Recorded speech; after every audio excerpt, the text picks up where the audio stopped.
And this is Kirby at Electric Fossil Studio in Milford, Delaware. And today I'm going to talk about the clean sound used by Led Zeppelin on Led Zeppelin I.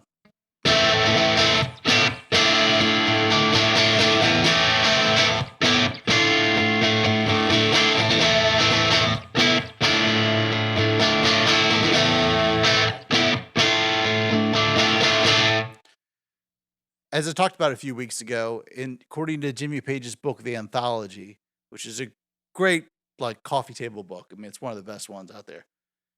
He talks about all the equipment, the clothes, and all the things that were used throughout his career. So for this era, for the recording of Led Zeppelin I, he kind of shows a picture of a 1959 Telecaster. This is not a 1959 Telecaster, but a 1959 Telecaster that was given to him by Jeff Beck at a rosewood fretboard. I think an ash body. And there you go. And so that was it. A Tele. A 1959 Supro Coronado 1690T, according to Jimmy Page. That's what he used, according to Jimmy Page, not me. That's what he used. Later on in his career, there's a lot of different amplifiers that came in, Vox AC30s, Marshalls, and everything in between, high watts, all kinds of stuff. But for this album, this particular sound, that's what he says he used. For the clean parts, I'll get to the electric clean part in a second, but for the most of the clean work, it was an acoustic guitar. And in particular, according to him, it was a guitar that was owned by his, I assume, friend, Mickey Most. It's a Gibson J200 acoustic guitar. That was on Babe, I'm Gonna Leave You, Black Mountainside, Your Time Is Gonna Come. So there you go. That's most of the clean parts. But here's a lesson that you could take away from Jimmy Page outside of just finding great musicians and just learning how to improvise like nobody's business. He would have a full-on distortion sound, which would be something like this. For him, distortion was different back in the late 60s, so take that for what it is. But here's your starting point.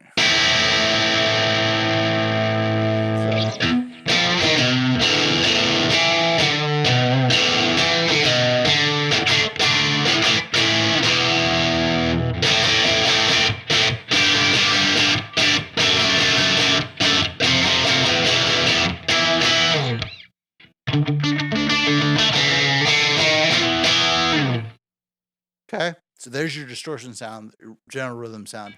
Now, when you're listening to the track, the drums and the bass guitar fill in a lot of space, so that distortion might even be turned down a little bit less. Might not be even that much distortion. Nevertheless, when you're playing live, Jimmy Page would do this all the time because he couldn't switch between an acoustic and electric when he was playing Madison Square Garden. He would have the sound. He'd just turn his volume down. I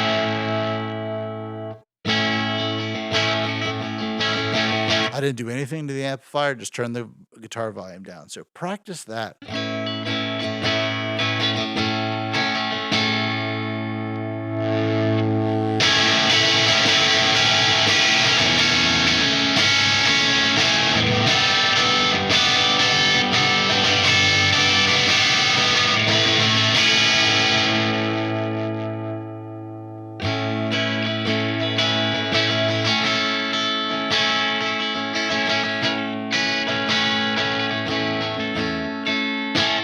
So think of the volume on the guitar as the volume you use in your voice. So whenever you're speaking and you're giving your loud presentation, that's when you're turning up to 10. But you don't talk like that. You have emphasis. And also think of your hand as your way to modulate how loud you're playing. So you could pick really hard. Or you go.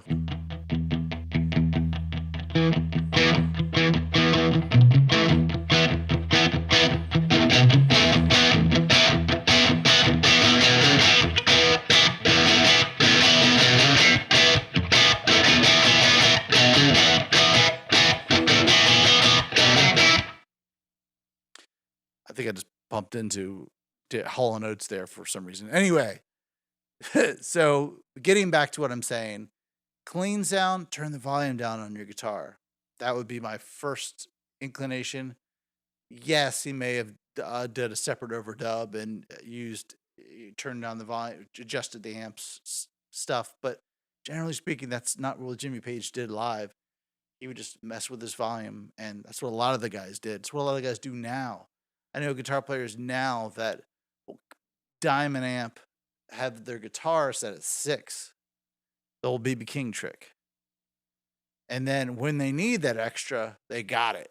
They just kick that volume up just a little bit, and boom, they're in heavy distortion territory, heavy overload territory. But the amp is working hard and it's pushing, but you're holding in the reins. You've got a stallion, but you're not going at full speed. So think about that. Hopefully that helps as you're starting your guitar playing journey and your songwriting journey, that you don't always have to diamond on your guitar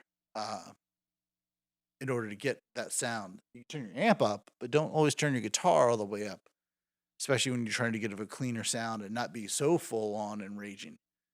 If you're trying to be Dimebag Darrell and do the whole full on metal thing, then yeah, absolutely go for it, full on 10. But if you're looking for something different, then that's what my suggestion would be. So to recap, Gibson J200 acoustic guitar parts for Babe I'm Gonna Leave You, Black Mountainside, and Your Time Is Gonna Come. Telecaster through the Coronado. Super Coronado amplifier is the sound, and then you throw in the tone bender or fuzz bender, or what it's called, for that communication breakdown kind of sound. And then a wah-wah pedal, a Vox wah-wah pedal. I believe it was the Vox wah-wah pedal. Wah-wah pedal, it doesn't really matter. And there you go. That's the sound of Led Zeppelin 1. Hopefully that helps you in your journey, but remember, it's only rock and roll, man.